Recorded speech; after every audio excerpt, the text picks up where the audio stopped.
Hey guys, welcome back to the channel. Welcome to another video. Today we're talking about Wesley Fofana and a potential move to Chelsea being on the cards this summer.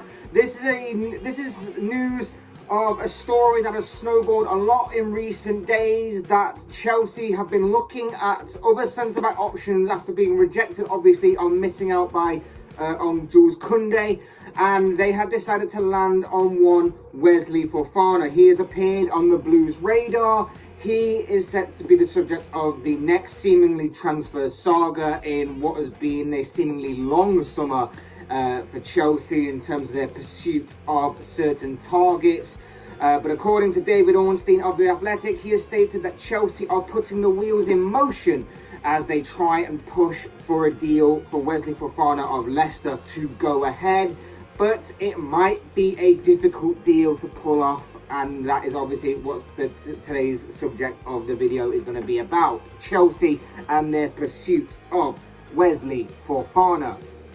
Before we get into all of that and talking about Chelsea and Leicester and Wesley Fofana and everything else in between, I would like to remind you all to please like the video and also subscribe if you're new. Both things always and would be greatly appreciated. But for now, let's get into this story about Wesley Fofana attracting the interest of Chelsea. Like I say, this is a very interesting one. This is a defender that arrived in the Premier League a couple of years ago, adapted very well to a new league for a person of his age. Started to gain a little bit of interest, but Leicester held all the cards in the aspect of he'd only just arrived. It was a defender with a lot of promise to his name, but people were seeing how he would adapt to a club like Leicester, and he did very well. And then obviously he had the unfortunate season that has just played out, in which he's been missing for the majority of it because he broke his leg. But that seemingly hasn't put off Chelsea at all. They still hold him in a high regard, it seems, because they are seemingly pursuing this transfer, as reported, like I say, by David Ornstein, who claims that Chelsea are making moves behind the scenes to try and get this deal to be a successful one. But Leicester hold all the cards in this, it seems, which may make this deal very difficult to get done. As of right now, the stance by Leicester is that he's not for sale. Pure and simple, he's not for sale. But as we know as football fans, when a club says that he's not for sale, that basically translates to Leicester don't want to sell him. But of course, as we all know, everybody has a price. And you know, with that price being said, it's probably going to be a very, very big one, because, like I say, the ball is in Leicester's court on this. The ball is on Leicester's court because Leicester have a few things going in their favour. For number one, they have the contract situation. Fofana is contracted to another 5 years at the King Power Stadium. He's got 5 years left on his contract, and it doesn't appear as of right now, or doesn't sound like Fofana's going to be creating an uproar to try and force Leicester's hand in this situation. So it seems that although it's being said that Fofana would agree personal terms, or has even agreed personal terms with Chelsea, and that would be no problem, and he would have some sort of interest in joining a club like Chelsea, he's not going to try and force Leicester into making that decision. He will, for the time being at least, seemingly honour his contract and whatever remains on it. So the ball is in Leicester's court on that. It also does mean that if Leicester want to keep him, they can hike the price up to a large amount of money, and then it's up to Chelsea whether they buy or whether they move on to another target or come back at a later date. What would Chelsea be getting, or what have Leicester got that Chelsea wants? Well, they've got a 21-year-old centre-back who is certainly a very talented defender for someone of his age. I mentioned earlier, he arrived in the Premier League a couple of years ago with a lot of promise and a lot of potential to his name, and he really did take to the Premier League very well in his debut campaign in England.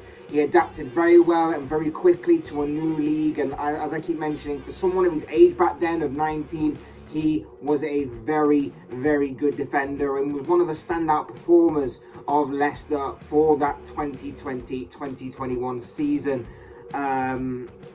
in which obviously consisted of a back line that also had Premier League proven and long-time Premier League defender Johnny Evans in there, as well as Kaglos Soyuncu. Fofana was able to, at times, even outperform those two players. Of course, as I mentioned before, again, this season proved to be extremely difficult for the defender because he missed a large majority of it with injury, having been injured in pre-season last year, in which obviously he broke his leg. And we were unable to really see his progression this year because of that, despite obviously coming back into the fold at Leicester towards the end of the campaign. But by then, of course, you still got a time to adapt and time to get back to the way things used to be before the injury, of course. And I guess for Leicester as well, it would be interesting to see how he would come back and how he would deal with things. And I think that obviously Leicester are, I think, the only Premier League team to have not signed anybody new this transfer window. And it may seem a bit cliche and it may seem a bit meh of a comment to really say about this, but Fofana coming back would seem like a new signing without it being a new signing, if that makes sense. A lot of people say that with people that obviously come in on loan or whatever it may be, that a new signing is someone that they basically haven't had the season before, and in Fofana's case it kind of rings true, but at the same time it is sort of a comment that really does annoy certain people, and I can see why. But I guess for Leicester, they will be interested to see his progression this season, but obviously the interest from Chelsea could turn his head. There's no doubt about it. He's got quality, he's got potential, he's got a lot of attributes and a lot of traits that are very good for a defender of his age and certainly would fit in at Chelsea. He's confident with the ball at his feet, he's got no problem in taking the ball and driving into midfield or just running with the ball in general to try and create space for others. He's got a lot of pace about him, which is very good for pressing and also recovering, and he's got good aerial ability as well. He's certainly a very good all-rounded defender with still a lot to learn. He's got good positional sense and awareness as well as good reading of the game, but there are obviously still a few kinks to his game that can also be ironed out over time, and you'd obviously expect that from a player of his age. I think if you look at his debut season, he showed a lot of ability and a lot of quality throughout the entire campaign for Leicester that year. But you do kind of question whether or not he is Premier League proven. We didn't really, like I say, get to see it this season with his injury, and therefore you do question whether or not the injury might set him back a little bit, as sometimes it does with young talents. The only upside to it maybe is that maybe that was just a big one-off injury. It hasn't done anything to have a knock-on effect for other little injuries that he may pick up here and there in the future. It may be that one big injury might be a kind of injury that he's put behind him now and he can focus on getting back onto the pitch. But you do wonder what kind of effect it would have physically and mentally. But overall, it does seem like he was getting back into it towards the end of the season. At 21 years of age, he's obviously going to be a player for the present and for the future. He's going to be a long-term solution to Chelsea's centre-back area if obviously they can get him over the line and everything. And I think that it, as a result, could be a solid piece of business. I think when you look at Jules Koundé, and I talked about it a lot as well, I said Jules Koundé will be a great fit for Chelsea because of the qualities and attributes that he possesses. And I think when you look at Fofana, I think that he possesses a lot of those similar traits, a lot of those similar qualities and abilities. And I think that he would fit in perfectly. I think he'd fit in perfectly. He wouldn't take too much time to adapt to the Premier League because he already knows it. So that could also be a plus for him. And I think that along with maybe a couple of other aspects as well, might actually make this a better deal than what Chelsea were going to get for Koundé. I think financial terms, it will obviously cost a bit more, but in terms of the player that you're getting and everything else that goes along with it, I think in certain cases it could be a better deal for Chelsea. obviously if everything goes according to plan. And it's not just in terms of his ability that he fits in with at Chelsea. His ability, obviously, incredible. It's got a lot of potential to it as well. But also his experience. And his experience of playing for Leicester in a back three obviously is extremely similar to Chelsea, who also play with a back three. He's also showed great adaptability and versatility by also playing in a back two at times for the Foxes. So he's shown that he can play in a back three or a back two, depending on what Chelsea need in certain game scenarios and situations. This could be a possible very big deal on the cards here that might be about to take off. I think Fofana is a quality defender with bags of potential, whilst also being very talented and a solid defender for a player of his age. But like I say, the ball does seem to be on Leicester's court on this. They have the time left on his contract. They hold control over the asking price properly. And it sounds like I say, Fofana isn't going to try and force Leicester's hand here. He's going to just sit back and wait for Leicester to make a decision for him, if that makes sense. And that could all be very difficult for the Blues to try and get this deal over the line. You look at the targets that the Blues have already missed out on already this summer. You look at Matthias de Ligt, you look at Jules Koundé, even Nathan Ake. All targets in that centre-back area that they have missed out on this summer. Fofana's not going to be easy by any means. We know that. Everything that I've said in this video is pretty much true and seemingly going to make things difficult for the Blues. But they need to sign someone. It's clear that the centre-back area is important to Chelsea, and it's important for them to beef up in terms of quality and depth. Fofana would be a quality signing, no doubt about it, but they need to act fast in my opinion. And they need to act fast because obviously Leicester can hike up the price as much as they want because they hold the ball in their court.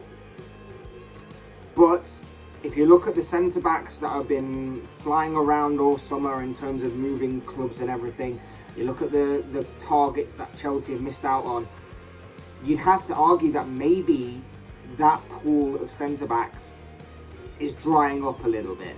Maybe with each passing day that goes by and as the clock ticks down to the deadline of the transfer window this summer, that pool of talent in that particular area may be drying up, and Chelsea need to come up with some sort of plan or alternative, or they need to lay the money down on the table for Leicester that makes them go, all right, you have a deal. Because, like I say, that pool of talent is drying up. Chelsea are definitely in search of a centre-back, and they also have a couple of other issues and problems further afield that they need to address in terms of their transfer activity. They need to do something here. Like I say, if Fofana is okay with it and he's happy to stay at Leicester and he's not going to try and force anything, he will be interested in a move to Chelsea, but he's not going to try and force Leicester's hand in here. It makes it obviously difficult for Chelsea to do, but we have seen that things can move very quickly. We have seen obviously players try and force moves. We were only talking a few days ago about Marc Cucurella of Brighton trying to force a move to Manchester City. Fofana could at any point throw a spanner in the works at Leicester and try and force this move through. So only time will tell on that one. But for Leicester, it is interesting. We know about Leicester. We talked about Leicester a little bit already in this transfer window. They're the only team, I think, in the Premier League not to have spent any money this summer on any new incomings. But they've got a few players who are under heavy transfer speculation about a move away from the King Power Stadium. You look at James Maddison's future. Newcastle and Tottenham seemingly interested in him. The Yuri Tielemans situation, which has been dragging on all summer, still lingers with Arsenal in the wings trying to get a deal or whatever it is right now. That is the current news on that situation. And now, of course, you've got Wesley Fofana. It's not a great it's not a great thing for Leicester to be heading into the new season with three key players, in my opinion, under heavy transfer speculation. There's a chance that we saw last season that obviously Leicester seemed to go a little bit stale at large parts of the last campaign, and that's why their season was seen as being a bit underwhelming and a bit underperforming. And I think obviously with no new incomings this summer, no change of squad, whilst everyone around them is strengthening and refreshing their squad in certain ways. It's uncertain times for Leicester, and they have obviously the fear of going even more stale under Brendan Rodgers. And going into those uncertain times, you do wonder what may happen to Leicester this season in terms of an overall prediction as to where they end up. And you also do wonder what the future holds for their manager Brendan Rodgers, of how things could go for them. It's not ideal, but like I say, for the Fofana thing isn't helping, but it is in Leicester's court. It is more in Leicester's hands than it is in Chelsea's. And of course, like I say, they could play hardball on this situation, and it'll be very interesting to see where this potential deal could go from here. Because like I say, he is a quality centre-back. I think Chelsea have identified a very good target, but whether or not they can get this deal over the line remains to be seen. I'm not 100% sure. I think Leicester will probably hold on to him for at least another season, and Chelsea may look elsewhere, but it is going to be interesting to see what the future holds for both of these teams, and of course for Wesley Fofana himself. But of course, as I always say, these are just the thoughts, comments, opinions, predictions, whatever you want to call it, of this guy. I want to know what you guys think. What do you make of the whole Wesley Fofana situation? Do you think he will stay at Leicester this season, or do you think that he will actually move to Chelsea for this forthcoming campaign? We are, of course, only a few days away from the brand new season kicking off. I, for one, cannot wait. Got some, obviously, pre-season predictions and everything else coming up this week, so do check out the channel for that. But of course, like I say, for this main video, I want to get your thoughts, your comments, opinions, predictions, feelings, whatever you want to call it, on this Wesley Fofana situation down below in the comments section. I'm sure it will all make for interesting reading. Otherwise, hit that like button on the way out if you enjoyed the video. Subscribe if you're new or want to see more content like this. Both things always and for would be greatly appreciated. And as always, thank you all so much for watching and listening. I've been Fletch. This has been another Fletch Talks video, and I will see and speak to you all again soon in another video.